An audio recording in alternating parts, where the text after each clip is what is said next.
बिहार की राजनीति को समझना आसान नहीं। यहाँ का चुनावी मैदान किसी कुश्ती अखाड़े से कम नहीं, जहाँ दांव पेच जाति के रस्सों से बंधे रहते हैं। यादव, कुर्मी, भूमिहार, दलित ये सिर्फ समाज के वर्ग नहीं, बल्कि वोटों की गणित की 4 संख्याएं हैं, जिनके जोड़ घटाव से सत्ता की कुर्सी तय होती है। नेताओं के भाषण में विकास, शिक्षा या रोजगार की बातें आती है, लेकिन आखिर में जीत उसी की होती है जिसने जाति का गुणा भाग सही लगाया हो। इतिहास गवाही देता है कि बिहार में जाति कोई पहचान नहीं, बल्कि तलवार रही है।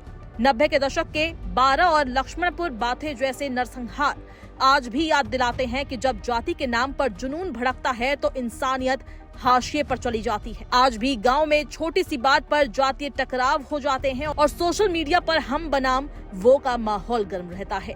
और अब जबकि 2025 के विधानसभा चुनाव की दस्तक सुनाई दे रही है, आरक्षण और जातीय सर्वे फिर से चाय की चर्चाओं में है। ऐसे में बिहार की राजनीति का एक दिलचस्प चेहरा सामने आता है। वो नेता जो मंच पर जाति की राजनीति का झंडा उठाते हैं, वही नेता घर के अंदर जाति की दीवारों को गिरा चुके हैं। राजनीति में जातिगत समीकरण के पुजारी, निजी जीवन में प्रेम विवाह के क्रांतिकारी बन चुके हैं। बिहार के दिग्गज नेताओं की ये निजी कहानियां उनके सार्वजनिक रुख से अलग संदेश देती है, जो 2025 के चुनावी माहौल में उनके दोहरे चरित्र का उजागर करता है।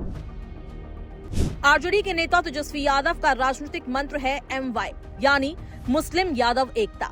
लेकिन निजी जिंदगी में उन्होंने जाति और धर्म की सीमाओं को पार करते हुए क्रिश्चियन रेचल, जो अब राजश्री यादव है, उनसे 2021 में शादी करी। राजनीति में यादव समीकरण साधने वाले तेजस्वी निजी जीवन में उदार प्रेम के प्रतीक बन गए। जनता कहती है नेताजी का दिल तो सेकुलर निकला, पर वोट बैंक अब भी ओबीसी वाला।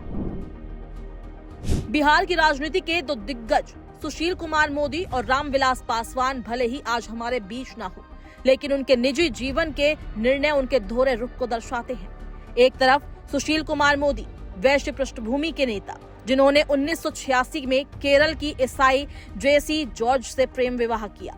वो दौर था जब अंतर धार्मिक विवाह करना राजनीतिक आत्महत्या माना जाता था, लेकिन सुशील कुमार मोदी ने ये कदम बेखौफ उठाया। ये अंतर धार्मिक, अंतर क्षेत्रीय विवाह था, जिसमें तत्कालीन भाजपा नेता अटल बिहारी वाजपेयी ने शिरकत की।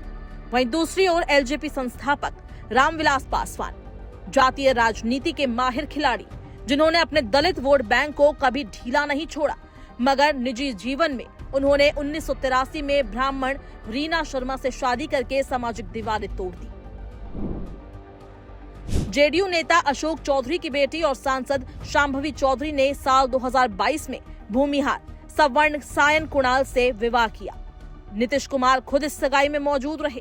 जैसे एनडीए का सबका साथ नारा शादी के मंडप में उतराया हो, पर विडंबना ये है कि वही एनडीए आज भी वोट के लिए जातिगत समीकरण पर निर्भर है।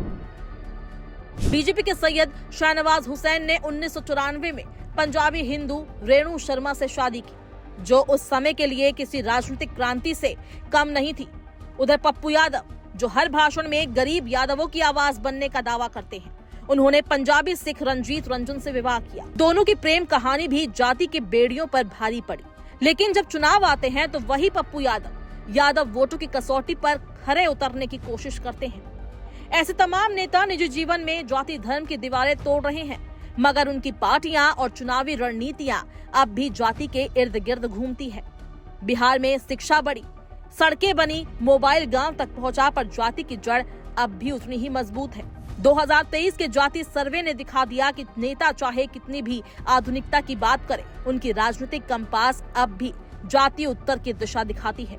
बिहार के ये नेता निजी जीवन में प्रेम के जरिए बेड़ियां तोड़ रहे हैं, मगर 2025 का चुनाव वोटरों को जाति के नाम पर रिझाने का खेल ही रहेगा।